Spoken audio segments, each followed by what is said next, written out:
Permítanme, comparto pantalla.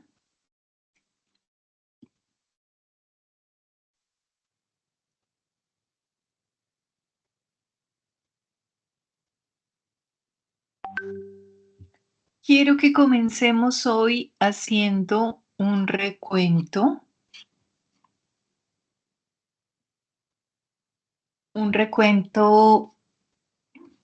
de lo que hemos visto hasta el momento, que corresponde a un resultado de aprendizaje que se llama Inspección de Sistemas de Captación de la Competencia Potabilizar Aguas.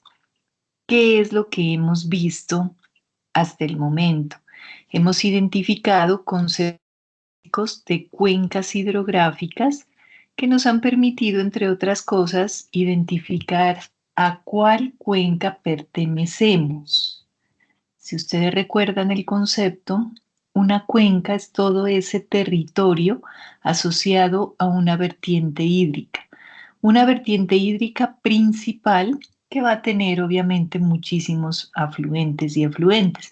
En algún lugar de una de esas 5 grandes cuencas que tiene Colombia, allí vamos a estar ubicados nosotros en los diferentes territorios, ¿cierto? En torno a eso, estuvimos analizando los planes de ordenamiento y manejo de la cuenca, que son los instrumentos de planificación que tienen las regiones para organizar el territorio en torno a qué? A las cuencas. Y vimos un asunto muy interesante, y es que estos documentos son interdepartamentales, intermunicipales, porque los ríos no respetan un límite geográfico. Los ríos simplemente pasan por diferentes regiones y todas las regiones por donde pasa ese río y sus afluentes pues tienen la obligación de gestionarlo. ¿En qué consiste la gestión de un río? Consiste en identificar primero cuáles son sus condiciones económicas, socioculturales, biofísicas, políticas. ¿Qué quiere decir eso? ¿En qué circunstancias está el territorio? No solamente qué plantas tiene sembradas, no solamente qué tipo de clima, de temperatura, de vegetación, de la calidad del agua como tal, sino cuál es el entorno, qué tipo de instituciones hay en esa cuenca, cómo se comportan, cuáles son las tradiciones, las religiones de la gente, porque todas esas tradiciones y culturas hacen que tengan un tipo de comportamientos que pueden afectar la dinámica de una población en cuanto a su uso del recurso hídrico. ¿Qué tipo de cultivos hay? Porque ¿qué definen los cultivos? No solamente la cantidad de agua que necesitan, sino la cantidad de contaminación que pueden devolverle al agua por los agroquímicos que usan.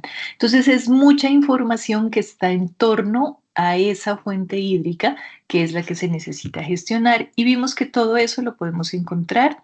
¿En dónde? En el PONC, que no está publicado en Internet, probablemente lo puedan consultar en las corporaciones autónomas regionales, y quedamos en que si definitivamente no encuentran el documento específico de su microcuenca, pues van a hacer el ejercicio con otro que esté con una cuenca mayor. Por ahí estuvimos analizando el del río La Vieja.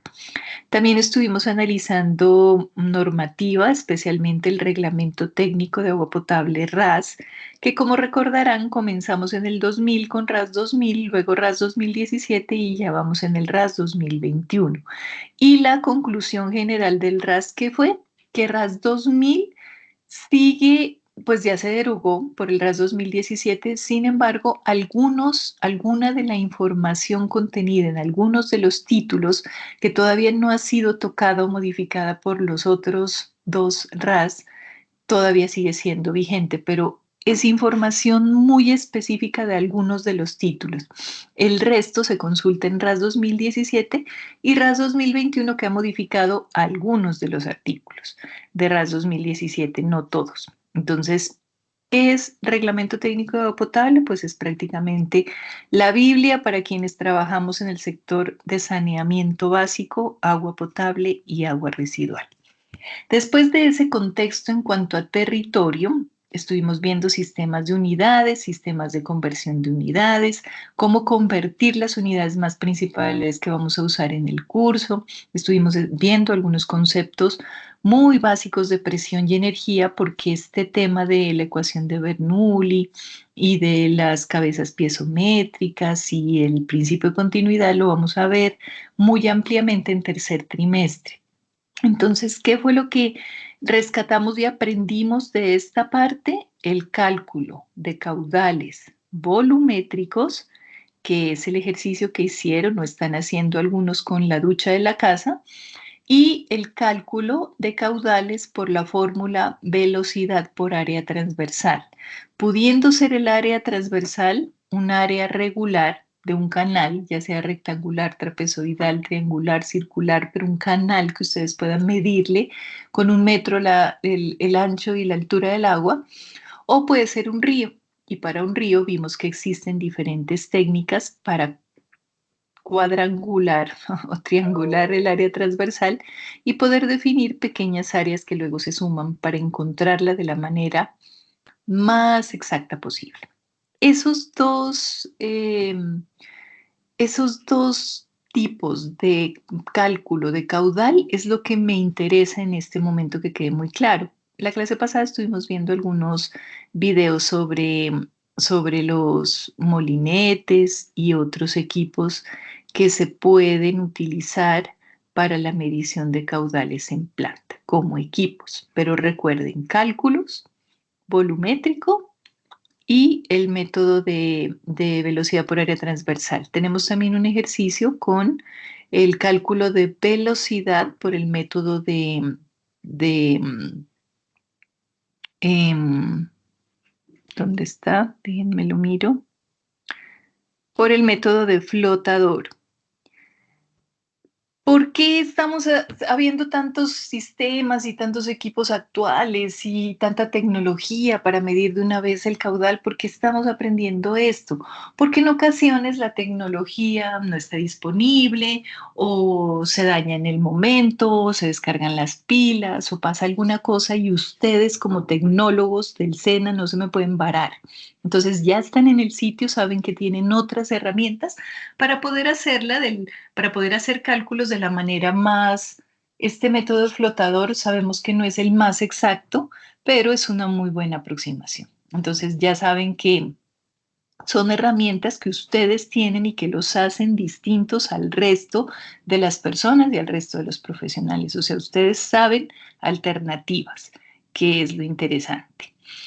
El resto de la información que está contenida en este documento se repite en los próximos trimestres.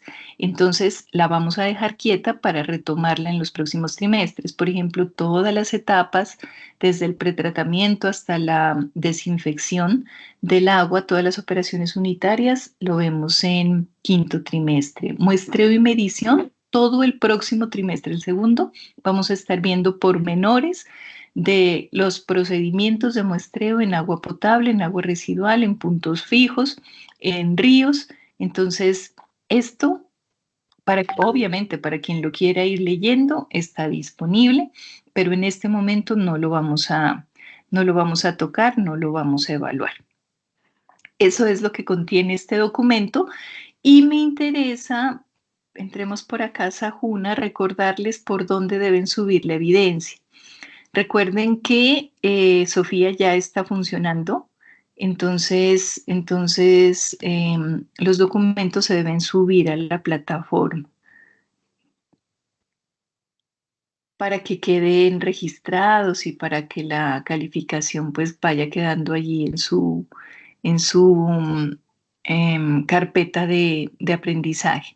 Recuerden que como la formación en el SENA se lleva a cabo por proyectos, estamos en la primera fase del proyecto que se llama diagnóstico, la primera actividad de proyecto, y en esa primera actividad de proyecto, en la carpeta que se llama guía de aprendizaje, tenemos no solamente la guía, sino que tenemos en cada uno de los ítems los links para subir las evidencias. Entonces, en mi caso, este trimestre lo vamos a valorar con 3 evidencias. Para esta primera parte que terminamos hoy de cuencas, prácticamente que terminamos la clase pasada de cuencas, vamos a hacer un cuestionario y un video exposición. El cuestionario todavía no está habilitado. La próxima clase que ya termine todo voy a dar algunas indicaciones específicas de este cuestionario, entonces no se preocupen que todavía no hay que hacerlo. Y el video de exposición se manda en este link. Tuve algunas preguntas muy importantes en esta semana y me parecieron tan importantes que es bueno que todos sepan. Cuando ustedes ingresan a este link, tienen aquí varios anexos. Estos anexos, como la evidencia planteada es un video exposición, entonces en estos anexos hay información, por ejemplo, de cómo hacer un video, de cómo hacer una exposición, de cómo integrar la exposición con el video. Recuerden que miren, por ejemplo, ¿qué es un video exposición? Entonces les cuenta qué es, cómo se hace, cómo debería presentarse. Es información adicional supremamente válida para que ustedes la consulten.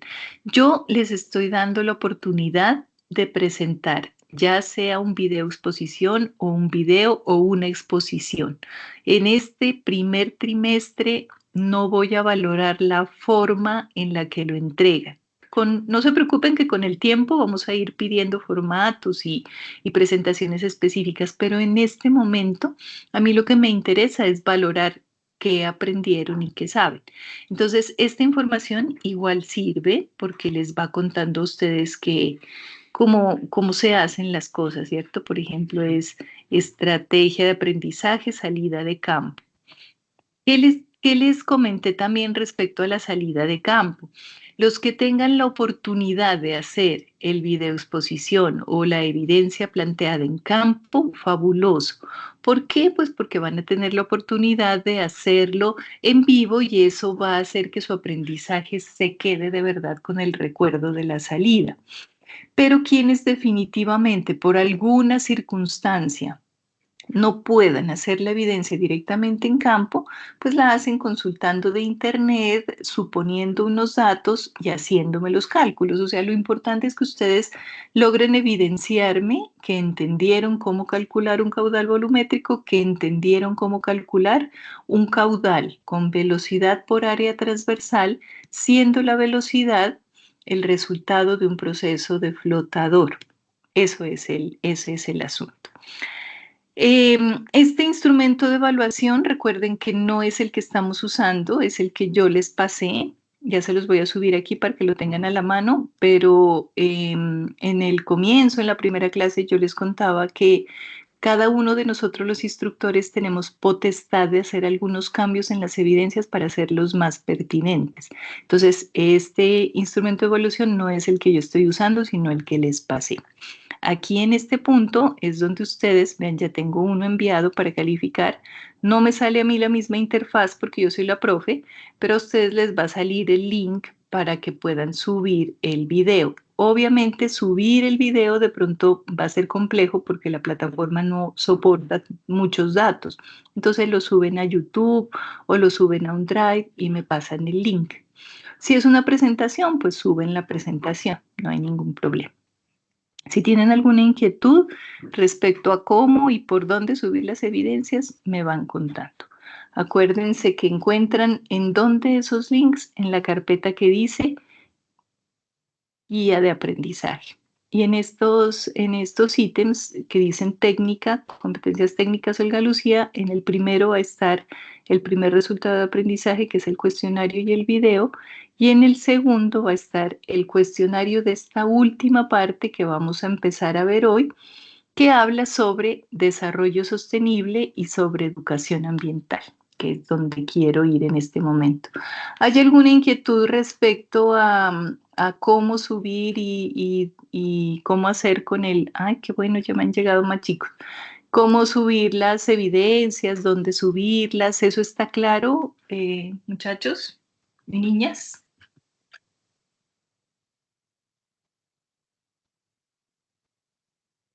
¿Ese silencio quiere decir que sí o quiere decir que se desmayaron? Sí, señora, la subida de la vigencia, sí, señora. Bueno, ok. Bueno, vámonos Sí, profe. entonces a... Listo. Vámonos entonces ahora con el maravilloso mundo del desarrollo sostenible. ¿Por qué estamos mirando en este momento del tecnólogo, donde ustedes están comenzando? ¿Por qué estamos viendo, además de la parte absolutamente técnica, que son cálculos de caudales, por qué estamos hablando de desarrollo sostenible y de educación ambiental? Recuerden que todos los procesos que se llevan a cabo en las cuencas, incluido el tratamiento de agua potable, residual y gestión de residuos sólidos, se lleva a cabo con comunidades, se lleva a cabo en torno a territorios, se lleva a cabo con personas que tienen sus propias creencias y sus propias particularidades. Y la función del perfil profesional de este tecnólogo es hacer que ustedes no solamente reconozcan esas diferencias y esas particularidades, sino que además sean capaces de gestionarlas. ¿Desde dónde? Desde el conocimiento de lo que debe hacerse en torno a la normativa y en torno a la legalidad y en torno al concepto, a los conceptos incluso jurídicos que enmarcan la gestión, pero debemos conocerlo. Y los dos conceptos básicos y fundamentales para comenzar a hablar de desarrollo en las regiones son precisamente desarrollo sostenible y educación ambiental. ¿Qué quiere decir desarrollo sostenible, chicos? Desarrollo sostenible, imagínense ustedes una mesa con tres patas, que si le quita una de ellas ya no se sostiene, ya no es sostenible. La primera pata es económica. Para que haya desarrollo, para que haya negocio, para que haya algún tipo de gestión, tiene que haber una ganancia económica. Sí, eso es cierto. Pero cuando hablamos de sostenibilidad tenemos que ponerle las otras dos patas, que son cuáles: la responsabilidad ambiental y la responsabilidad social. Es de lo que estamos hablando en este momento en Colombia, no solamente con empresas, emprendimientos, organizaciones, sino también incluso con turismo. Responsabilidad ambiental, que consiste en qué? En respetar los ríos, en respetar el territorio para evitar que las actividades que nosotros lleguemos a hacer, sean productivas de servicios o turísticas, dañen el sitio. O sea, no podemos volver, por ejemplo, turístico un humedal y meter allí 1.500 personas diarias que vayan y se roben los frailejones, porque entonces vamos a acabar con el sitio.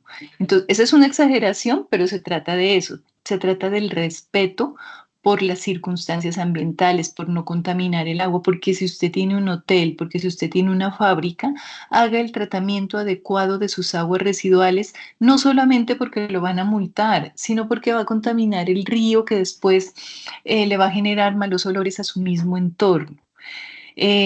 Que tiene que hacer una gestión adecuada de los residuos sólidos para no generar esos impactos tan graves que estamos viendo hasta en el clima porque no separamos los residuos. Entonces, eso es responsabilidad ambiental. Ganar dinero, porque de eso se trata el desarrollo, pero responsabilizándose de su entorno ambiental. Por un lado el entorno ambiental y por otro lado el entorno social. ¿De qué se trata el entorno social? Del respeto por las personas. Y ese respeto no solamente se trata en no agredir a las personas, o sea, no es eso. Se respeta a las personas del entorno cuando usted le ofrece un empleo justo, con las prestaciones completas, cuando respeta los horarios laborales, cuando respeta el derecho que tienen las personas por desarrollarse, por ascender dentro de un empleo, por trabajar en condiciones justas. Y no solamente eso, sino que el desarrollo social, que es una de las patas del desarrollo sostenible, también nos habla de considerar todos esos bienes y servicios que ofrece la comunidad local, priorizarlos. O sea, si yo tengo un restaurante, pues comprar los tomates, comprar las verduras, comprar local y ofrecer un plato local. son circunstancias, situaciones que se están desarrollando en el país y que atraen y promueven, atraen a algunas personas que específicamente quieren o dentro de su concepto solamente consumen sostenible. ¿Qué quiere decir eso? Un producto que tenga un sello de responsabilidad ambiental y un sello de responsabilidad social. O sea, que ese producto que yo compré no sea que contaminó no sé cuántas fuentes y porque es barato, cosa que pasa con muchas plataformas de moda hoy en día, y que por allá esclavizaron a yo no sé cuántos chinos para que trabajen sin prestaciones y sin horario y sin condiciones justas. Entonces, si me entienden, eso es desarrollo sostenible, no solamente desarrollar un proyecto o ganarse un dinero, sino que hacerlo con la respectiva responsabilidad, tanto ambiental como social.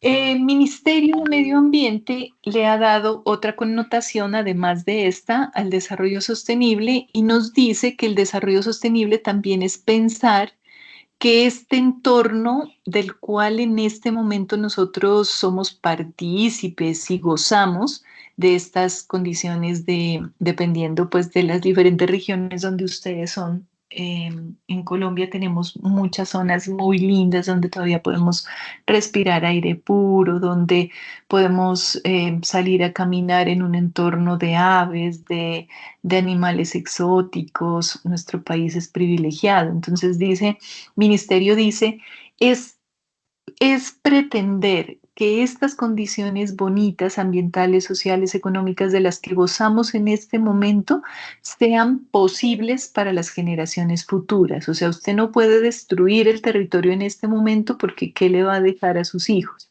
o a su descendencia?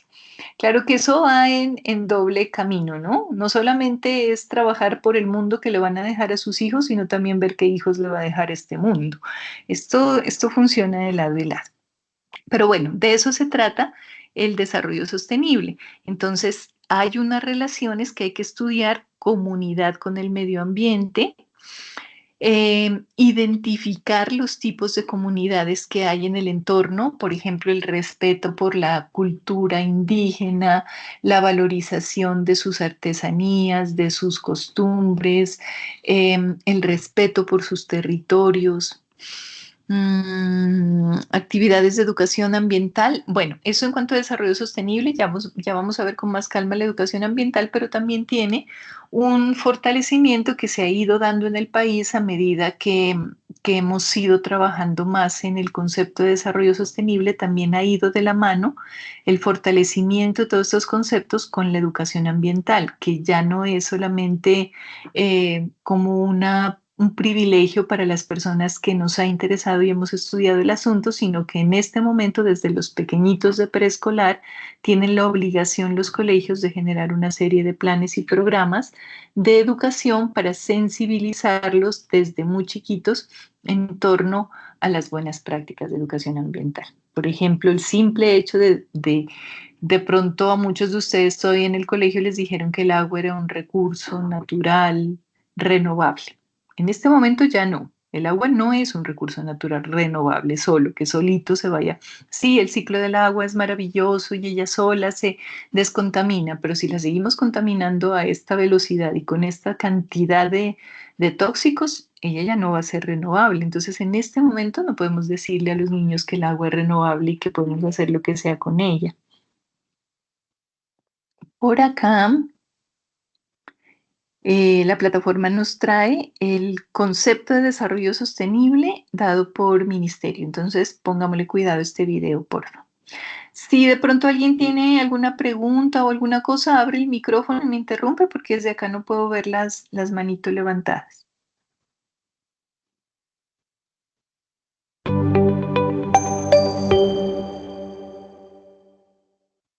Conceptos de desarrollo sostenible y educación ambiental.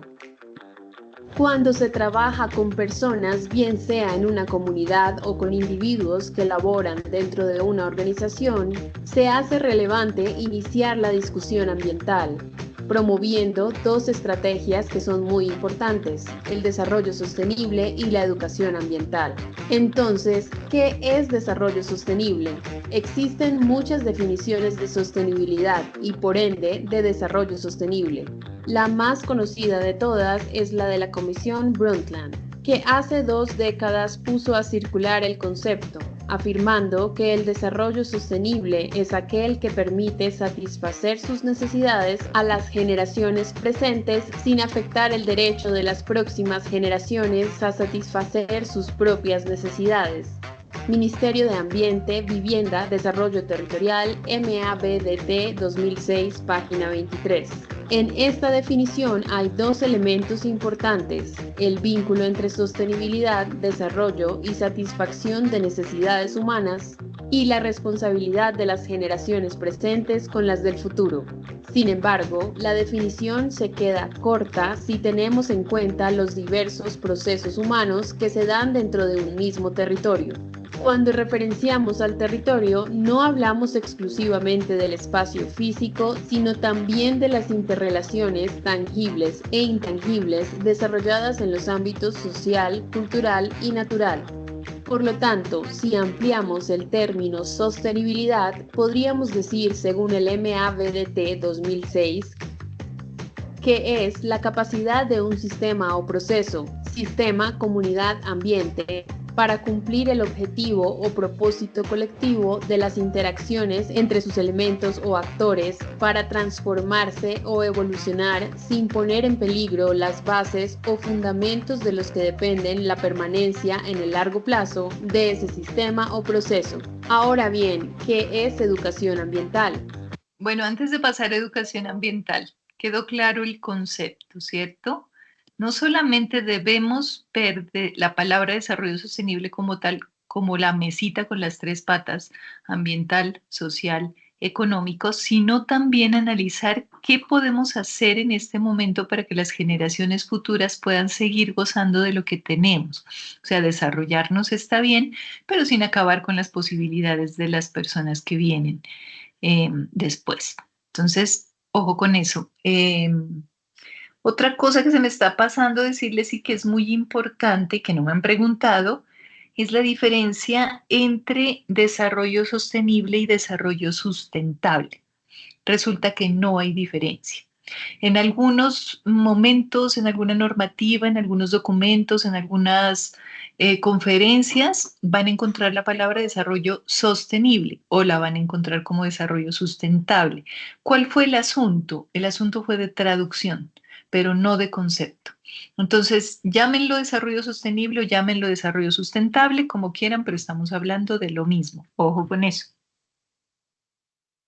Podemos remitirnos a la Ley 1549 de 2012, encontrando que la educación ambiental debe ser entendida como un proceso dinámico y participativo, orientado a la formación de personas críticas y reflexivas, con capacidades para comprender las problemáticas ambientales de sus contextos locales, regionales y nacionales.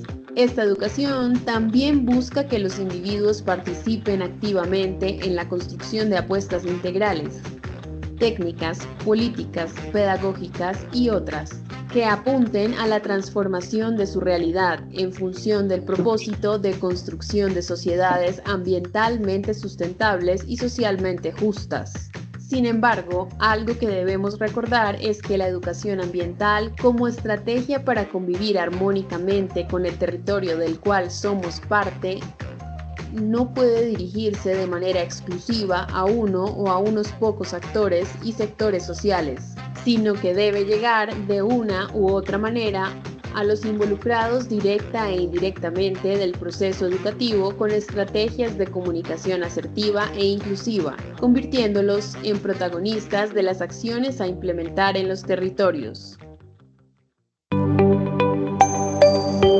Bueno, esa fue una breve introducción a estos dos conceptos tan importantes de desarrollo sostenible y educación ambiental. Yo les traje un video adicional del Banco del BIC que habla de una manera muy sucinta, muy corta, pero muy bonita sobre el desarrollo sostenible. El video se llama 2 minutos para entender el desarrollo sostenible. Miremos, pongámosle cuidado a esto. Desarrollo sostenible. Todo el mundo habla de ello. Pero, ¿qué significan exactamente estas dos palabras? Dediquemos 2 minutos a ver en qué consiste el desarrollo sostenible. La idea surgió a finales de los 80, como respuesta a los crecientes problemas sociales y ambientales del planeta. Con la globalización, la brecha de desigualdad entre los países ricos y los pobres es cada vez más grande, y las proyecciones sobre el crecimiento de la población son alarmantes. ¿Cómo vamos? Chicos, tenemos claro lo que es la globalización, ¿no? Tenemos claro que en el perfil de desarrollo que rige nuestro país y los países de todo el continente en este momento, están asociados a un tipo de producción que fomenta el consumo. ¿En qué se basan las ganancias? En el consumo. Por eso tenemos esa cantidad de cosas que compramos y que se dañan, que no tienen una vida útil mayor de 1 año ni porque usted se pare en las cejas. O sea, son cosas que tienen una vida muy corta y se descomponen, se dañan, se queman, se parten. Eso es parte de la estrategia de la globalización del país. Y otra cosa, si por casualidad esos productos que compramos no se dañan, adivinen qué, pasan de moda. Entonces usted ya no los quiere tener porque se siente fuera de contexto, se siente fuera del entorno. A eso se le llama obsolescencia percibida. La que está programada es las cosas que están... Obsolescencia programada es cuando las cosas se programan desde fábrica para que definitivamente no duren. Y la obsolescencia percibida es que si las cosas le están durando mucho, pues sale la moda y salen las tendencias para que usted no se sienta cómodo con unos zapatos de punta redonda si lo que está de moda es que la tengan cuadrada. Entonces, eso es la globalización y eso ha afectado ostensiblemente el planeta con la parte ambiental porque generamos una serie de residuos bárbara de la cantidad de cosas que las personas botamos. Entonces, a eso es lo que se le llama globalización. ¿Vamos a alimentar a 9.000 millones de personas en 2050? ¿Cómo podemos ofrecer a todo el mundo acceso al agua segura, atención sanitaria, educación? ¿Cómo podemos proteger la biodiversidad y adoptar medidas concretas contra el cambio climático? ¿Cómo podemos asegurarnos de que el desarrollo industrial conlleve progresos para todo el mundo? La solución propuesta era un nuevo tipo de desarrollo, o más bien una variación del modelo tradicional a la que se le llamó simplemente desarrollo sostenible. El término se definió de forma oficial en 1987 como parte de los preparativos de la Cumbre de la Tierra de Río de Janeiro. Desarrollo sostenible es el desarrollo que satisface las necesidades actuales de las personas sin comprometer la capacidad de las futuras generaciones para satisfacer las suyas. ¿Les parece algo abstracto? Digámoslo de otro modo. Desarrollo sostenible significa que el crecimiento debe lograrse con el respeto por la naturaleza y los seres humanos. ¿Y dónde se logra la sostenibilidad? Justo aquí, donde se cruzan los objetivos económicos, la responsabilidad social y la protección ambiental. Quizás se pregunte si una compañía puede ser capaz de combinar respeto ambiental, igualdad social y éxito comercial. Pues la respuesta es sí. Y no solo eso, sino que el desarrollo sostenible genera valor. Así, modernizar las herramientas de producción para usar menos energía y menos agua es bueno para el medio ambiente y para el bolsillo. Ofrecer productos y embalajes de ecodiseño que usen solo lo necesario permite ahorrar materiales y reducir los costes de transporte. Prestar atención a los empleados, mejorar su calidad de vida en el trabajo y ayudarles a desarrollar sus habilidades son factores que refuerzan su compromiso. Y un mayor compromiso de los empleados se traduce en un mejor rendimiento general. Crear productos a los que puedan acceder las poblaciones más pobres del mundo significa abrir nuevos mercados, justo aquellos cuyas poblaciones crecerán con más rapidez entre ahora y 2050. Supervisar las condiciones laborales ofrecidas por los proveedores y subcontratistas conlleva minimizar riesgos que podrían dañar la imagen de una empresa. Como puede ver, el desarrollo sostenible afecta a todo. Cada vez son más las compañías que comprenden que tienen importantes responsabilidades económicas, sociales y ambientales. Y se han comprometido a marcar la diferencia. Las que aprovechen esta oportunidad para generar valor descubrirán que su éxito es, en una palabra, sostenible.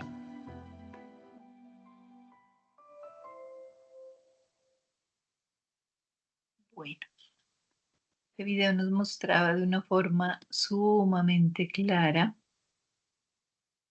este concepto de desarrollo sostenible. Hasta allí, preguntas, inquietudes, tienen claridad, quedó claro el concepto. ¿Qué le pasa a mi cámara que no enciende? Quedó claro el concepto, chicos, es de ahora en adelante, cuando les pregunten, cuando les hablen, cuando tengan en sus manos un producto con un sello de desarrollo sostenible, ¿va a ser claro para ustedes por qué y de dónde viene ese asunto? Cuéntenme Profe, qué pero les... también es irónico ¿Por qué? porque, pues, para poder generar un producto que sea sostenible, sale más costoso. Y pues para los usuarios compradores también. Entonces no hay la economía. Pero eso es lo grave, Paola. Mira, por ejemplo, lo que está pasando con las plataformas ahora que están en furor. AliExpress, que ya hasta pasó de moda, ahora estamos con Temu y con Shein, ¿cierto? Productos sumamente baratos que la gente está comprando de manera masiva. ¿Qué está comprando? Está comprando un producto que ni por casualidad, que uno dice increíble, o sea, esto no vale ni el hilo, dicen algunas personas de las prendas, esto no vale ni la tela. ¿Qué es lo que está pasando? ¿De dónde están sacando esas telas? ¿Cómo las están tiñendo? ¿Quién las está confeccionando? Nosotros no estamos pagando el precio real del producto. ¿Por qué? Por el asunto de la globalización, o sea, es vender, es obligarlo a usted a consumir en grandes cantidades y no importa, como es barato, pues bota, pierde. Y Paola tiene razón en el hecho de que si lo vemos desde esa perspectiva, un producto ambientalmente responsable, con responsabilidad ambiental y social, va a resultar más caro, porque obviamente va a ser más económico pues con todo lo que ha estado pasando, incluso en esta época con el asunto de los aranceles de Trump y lo que salió a la luz, pues que descubrieron que el agua moja, porque eh, todo el mundo sabía que las grandes maquilas que las maquilas de las grandes fábricas de Estados Unidos están en China. ¿Por qué sale más barato? Pues porque en China especialmente la normativa ambiental es muy escasa, pero muy escasa. Entonces contaminar pues no es como mucho problema ya. Lo mismo la parte social, o sea, los trabajadores, cómo los emplean, las horas que los hacen trabajar, obviamente producen muchísimo más que producir. Decían que incluso lo que le pagaron a Michael Jordan en algún momento que hizo un comercial para los zapatos, lo que costó pagarle a ese señor fue lo mismo que le pagaron durante un año a los trabajadores de la planta. O sea, esa es la situación. Sí, es más costoso. Definitivamente es más costoso. Pero es algo que debemos aprender a ver desde otra perspectiva. Por ejemplo, en las industrias se está trabajando una estrategia que no solamente se llama desarrollo sostenible, sino ciclo de vida del producto. ¿Qué es eso? Analizar desde las materias primas si de verdad lo que usted está usando como materia prima es la mejor opción dentro de la eficiencia y dentro de la cantidad de residuos que puede estar botando. Entonces, digamos que estamos fabricando, qué sé yo, alcohol a partir del azúcar.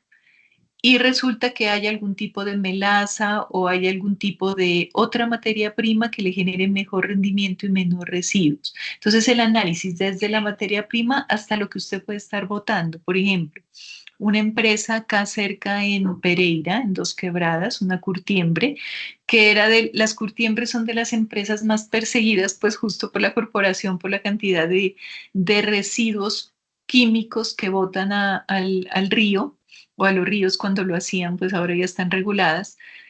Y esta empresa descubrió que muchos de los subproductos que ellos botaban sencillamente y contaminaban podían ser usados en otros procesos. Entonces, por ejemplo, en este momento lo que es el pelo del cuero que viene, pues obviamente a la vaca se lo sacan con todo, lo están utilizando para hacer cepillos, unos cepillos especiales que no sé exactamente para qué se usan, pero que se hacen con ese tipo de setas.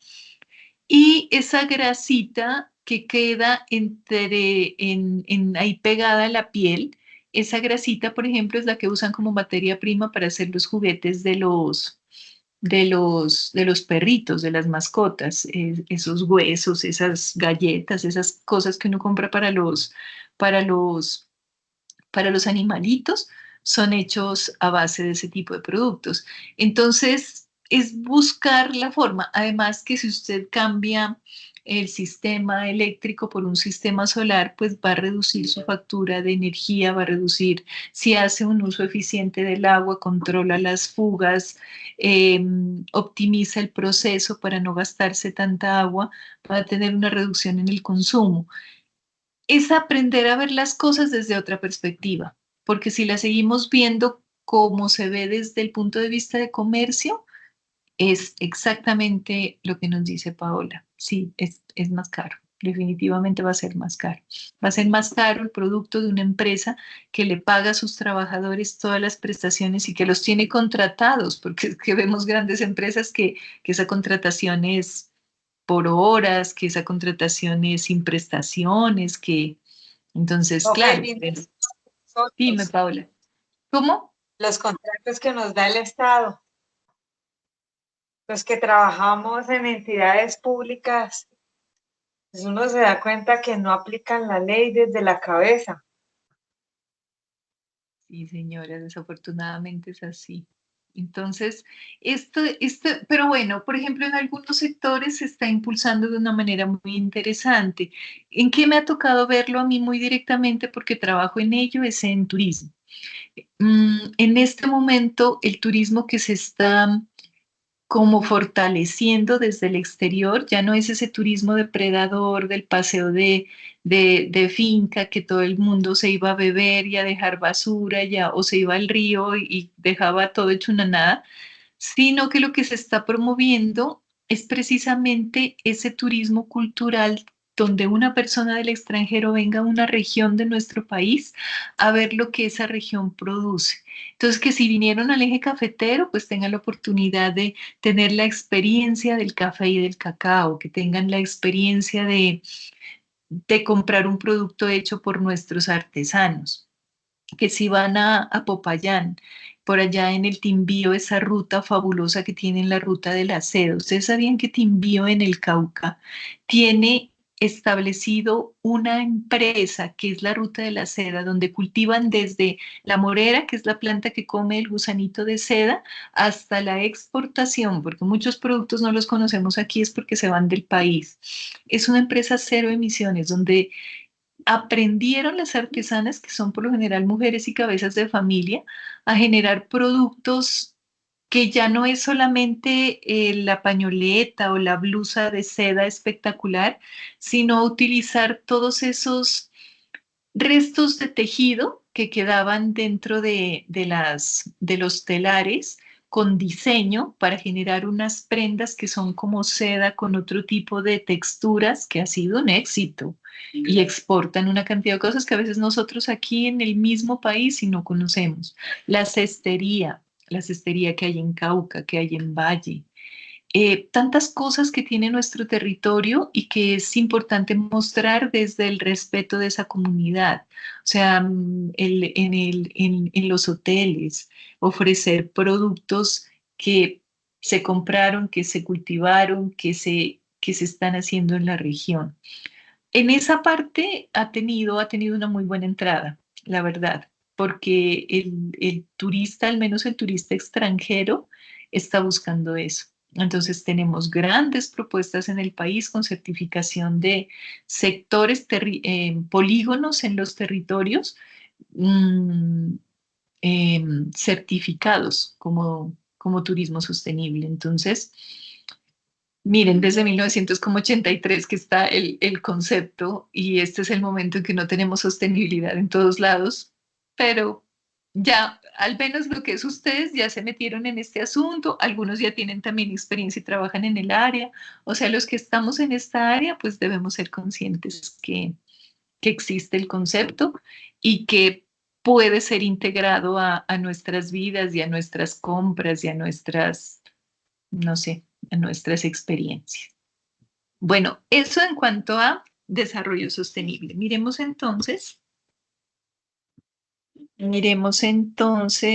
qué pasa con la educación ambiental, que es lo que va de la mano de la educación del desarrollo sostenible. La educación ambiental, mm, ¿qué es lo que pretende? Pretende que desde la más tierna edad las personas en nuestro país puedan adquirir esos fundamentos o desarrollen esa sensibilidad que garantice una conciencia, un desarrollo masivo de algunos tipos de prácticas. Definitivamente lo que se le enseña a los niños tiene un impacto muy grande porque ellos no están llenos de prejuicios y ellos creen y si se los motiva adecuadamente pueden ser capaces de cambiar incluso a personas mayores. Entonces, desde hace muchos años venimos introduciendo estrategias de planeación para educar ambientalmente a todas las generaciones en todas las áreas de desarrollo y que no solamente sea como un conocimiento exclusivo de quienes nos metimos a estudiar asuntos relacionados con medio ambiente. ¿Desde qué época estamos con este asunto? Desde 1972 con la Conferencia de Estocolmo. Em, la Conferencia de las Naciones Unidas, que se denominó Conferencia de Estocolmo, que fue desarrollada del 5 al 16 de junio de 1972, donde participaron 113 países, organismos internacionales, ONGs, bueno, en fin. ¿Qué pretendía esta conferencia de Estocolmo? Generar, o qué fue lo que hizo más bien, generó unos principios, que fueron 26 principios y 109 recomendaciones, como una necesidad para controlar temas específicos. En ese momento, estamos hablando de 1972, lo que más preocupaba en el mundo era la caza indiscriminada de ballenas. El consumo exagerado y desperdicio de energía y el asunto de las descargas de petróleo al mar. O sea, evidentemente estábamos más que fregados, ¿no? En esa época estábamos peores, estábamos acabando con las ballenas, con los ríos, contaminándolos con petróleo y el consumo energético era desmedido. Entonces, por eso, por esas tres razones, era lo más grave que pasaba en el mundo, no solamente, no en nuestro país definitivamente, sino en el mundo, empieza este asunto, la necesidad de educar a la gente para que no pase esto. Y comienza con eso, con la conferencia de Estocolmo. Luego, en 1974, con el decreto 2811, dado en Bogotá por Presidencia de la República, aparece el Código Nacional de Recursos Naturales Renovables y del Ambiente y de Protección al Medio Ambiente. Fue nuestro primer escenario, nuestros primeros pininos en la conservación del medio ambiente. Estaba más enfocado a bosques, estaba más enfocado a la renovación del componente forestal, pero fue por donde comenzamos. Y de hecho, aquí en este Código Nacional de Recursos Naturales ya empezaron a llegar o a aparecer artículos relacionados con la educación ambiental. O sea, nos dimos cuenta que con sanciones y con leyes nomás, pues no se iba a lograr tan fácil, que tocaba empezar a educar a las personas, a sensibilizarlas.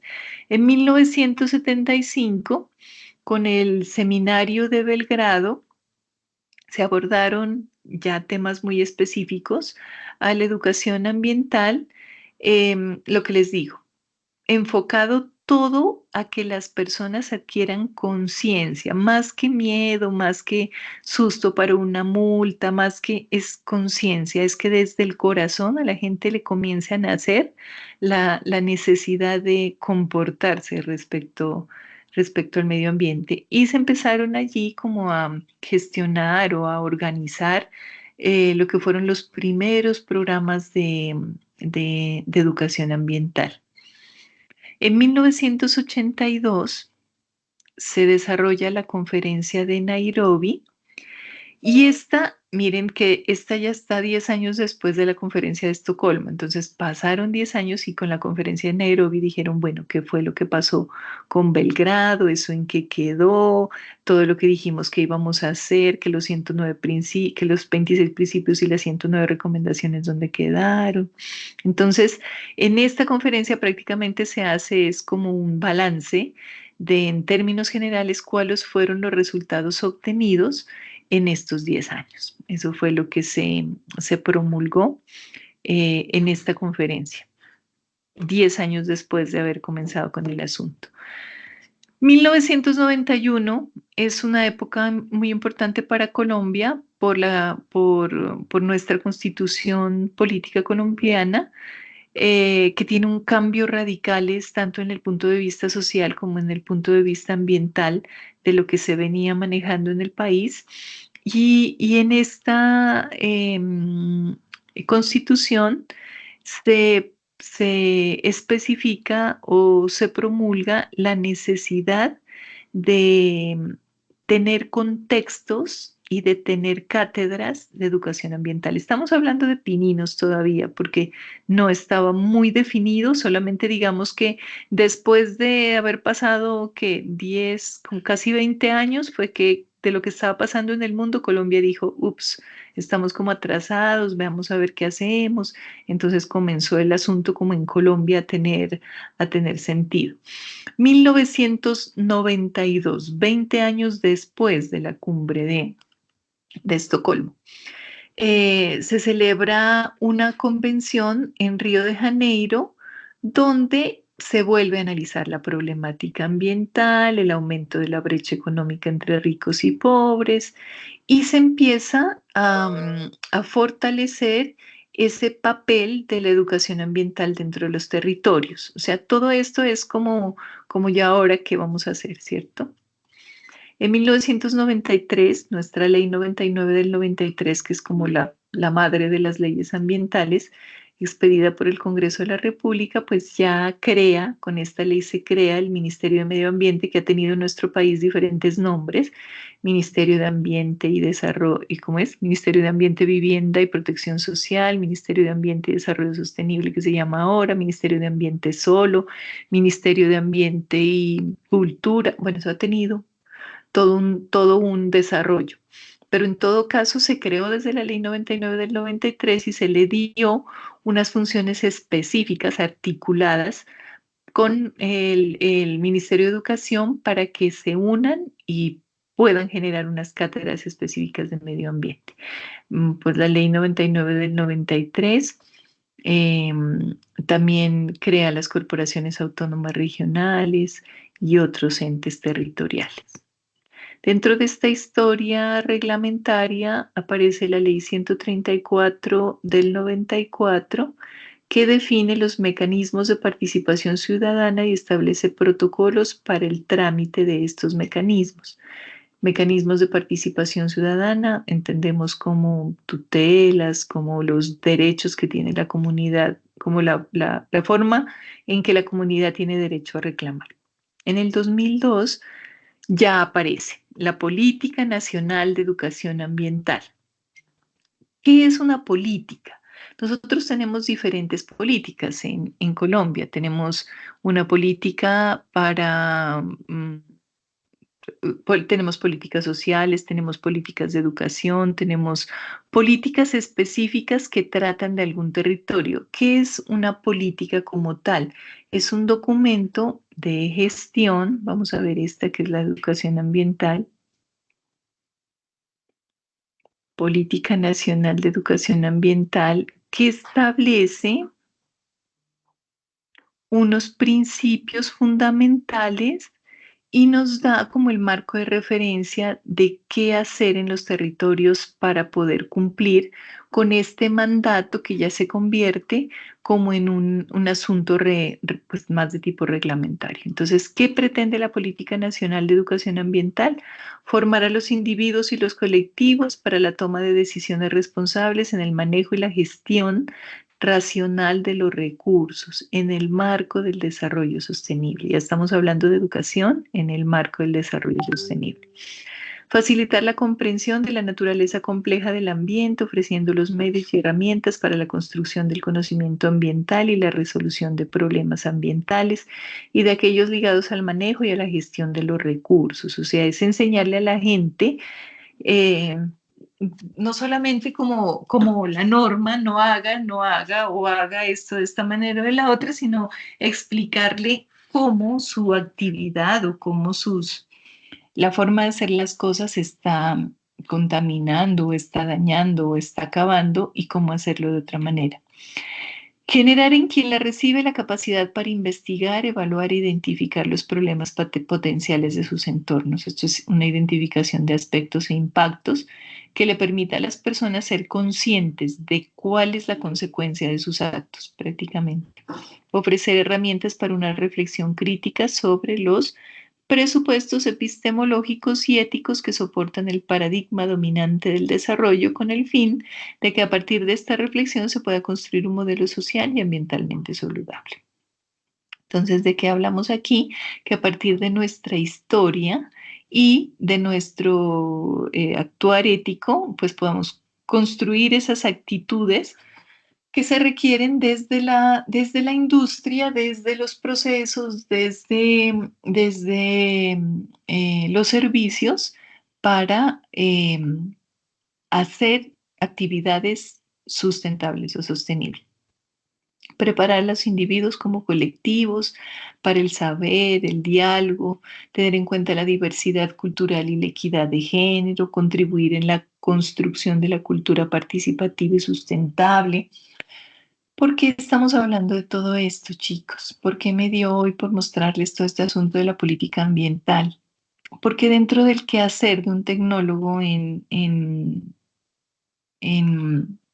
saneamiento, que abarca todo lo de potabilización, aguas residuales, residuos sólidos, está implícito la capacidad para interactuar con las comunidades desde su territorio. Entonces, es muy importante que ustedes aprendan. Les contaba que incluso esta competencia, pues este es el primer resultado de aprendizaje, que es introductorio, pero luego por allá en los últimos trimestres propende por desarrollar en ustedes habilidades de comunicación, de sensibilización, de solución de conflictos, fundamental para la gestión y obviamente de educación ambiental también, fundamental para la gestión de los proyectos. En el 2012 aparece la ley 1549, que tiene como objeto fortalecer la institucionalización de la política de educación ambiental y su incorporación en el desarrollo territorial. En el 2000, es que miren cómo se tarda un poco las cosas, ¿no? En el 2012 creó la política, pero apenas en el 2012, 10 años después, dicen, vengan, tenemos por ahí una política muy bien hecha, muy bonita ella, ahora sí la vamos a implementar. Esto es como el resumen del resumen de lo que podemos decir que en el mundo y en Colombia ha pasado con la educación ambiental. Pero tenemos obviamente, aquí hay diferentes links que ustedes los pueden consultar, otra serie de acciones que ha hecho tanto el planeta como Colombia para implementar estos sistemas de educación a través de los PRAES, los PROCEDAS, de pronto los han escuchado que son planes de educación ambiental y desarrollo de proyectos en los colegios y en las comunidades. Les traje un video bien corto sobre, sobre sobre lo que es la definición como tal de educación ambiental. Pongámosle cuidado a esto.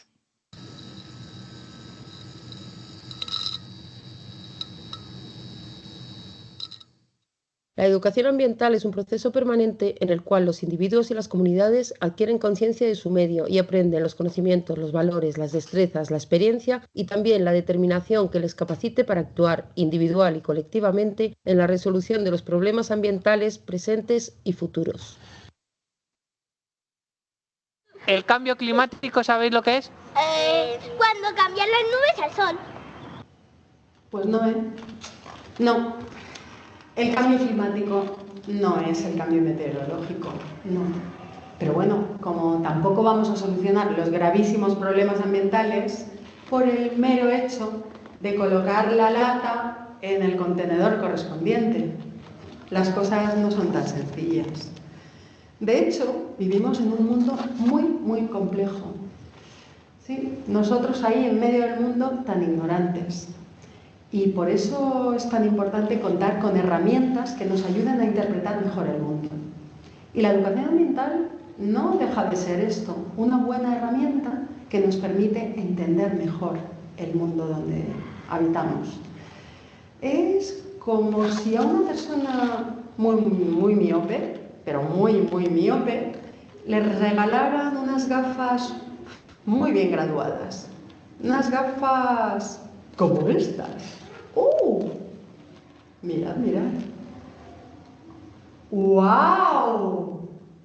Lo veo todo muchísimo más claro. Lo que ocurre es que, como con las gafas normales, se ven las arrugas del mundo mucho mejor. Pues yo les diría a mis padres que reciclemos y que no contaminemos. La solución a los conflictos ambientales pasa por el cambio de conducta de todos nosotros. Esto significa que la educación ambiental no es solo cosa de niños.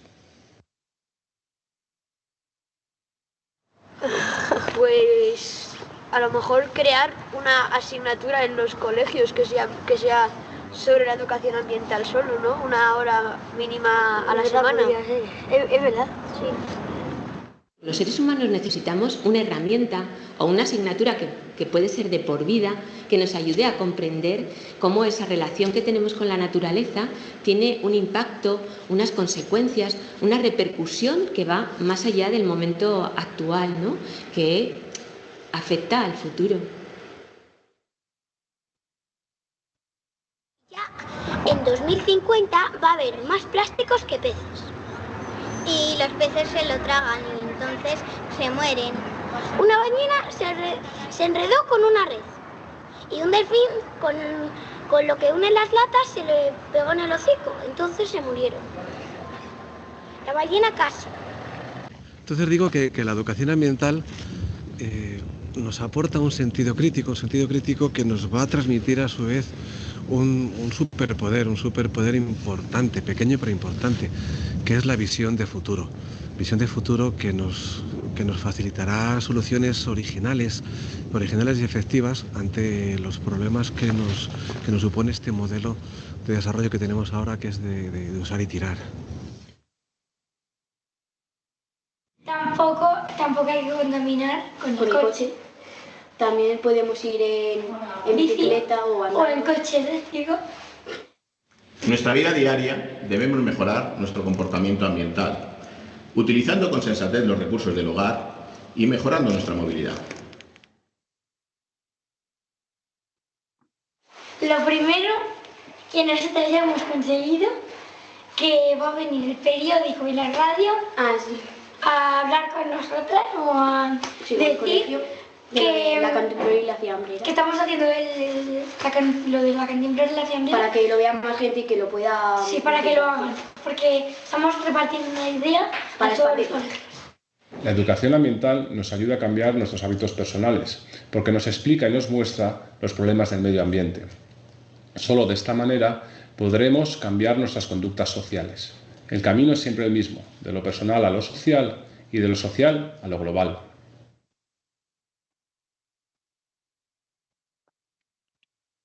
Bueno, chicos, aunque este video no era colombiano, sino español, nos demuestra de una manera muy como concreta las estrategias que se están usando a partir de las pequeñas edades. No siempre nosotros entramos a trabajar con profesionales o con personas ya de edad. En ocasiones debemos comenzar, o de hecho deberíamos comenzar siempre, por esas pequeñas personas que aún aún se sienten influenciados y aún les llega al corazoncito a los niños el hecho del cuidado de los animales, el hecho porque los impactos son complejos. Entonces, utilizar estas cátedras que, como les digo, en este momento estamos haciendo una muy breve introducción a lo que es esta competencia, pero sí es para que en cada una de las cosas que van a aprender ahora en adelante, porque desde el próximo trimestre arrancamos con cosas muy técnicas respecto a muestreos, a hidrodinámica, a operaciones unitarias en plantas de agua potable, en agua residual, la gestión de residuos sólidos. Entonces, qué interesante que dentro de toda esta perspectiva que es técnica, ustedes siempre tengan en mente la necesidad de, con su ejemplo, tener la posibilidad de educar, ¿no? A veces no es necesario solamente decir o dar cátedra o mostrar o van a tener ustedes la posibilidad de interactuar con muchas comunidades seguramente. Y va a ser siempre su decisión cómo, desde dónde enfoquen sus cátedras. Desde el asunto netamente técnico, donde le cuenten simplemente a las personas que hay o que no hay, o desde la perspectiva de influenciar sus corazones para que alguna cosa de todo esto que pretendemos, con lo que pretendemos llegar a la gente, de verdad se quede en ellos. Les voy a mostrar un video que no es precisamente técnico, pero que sí demuestra cómo se puede contagiar a la gente. Porque en ocasiones nos quedamos pensando, y me han dicho muchos de mis aprendices, nos quedamos pensando en que sí, yo estoy haciendo separación cuando les enseño a separar residuos. Entonces, se me aburren y me dicen, profe, es que yo ya implementé mi PGITS en mi casa y yo separo los residuos orgánicos y separo los reciclables y cuando pasa el carro todo lo revuelve. Y yo hice, no sé, arreglar todas las redes de agua de mi casa para que no haya goteo. Y sí, pues eso fue bueno por el recibo. Pero mire que el vecino tiene una manguera que yo no sé qué. Sobre todo en las áreas rurales se ve mucho que como el agua es muy barata, pues a nadie le importa y dejan las llaves abiertas. Entonces eso suele pasar porque cuando uno le cobran y le cobran el agua bien cara, pues eso no pasa. Pero son cosas que pasan. Pero resulta, chicos, y es muy importante que lo tengan ustedes muy claro ya que están comenzando con este asunto, que el ejemplo definitivamente arrastra, y no solamente a esas personitas de pronto que viven en su casa, sino también a los vecinos, a los alumnos, a muchas personas que ustedes pueden impactar. Entonces, quiero que miren este video, que es un concierto, y me cuenten. Les voy a poner una canción en él.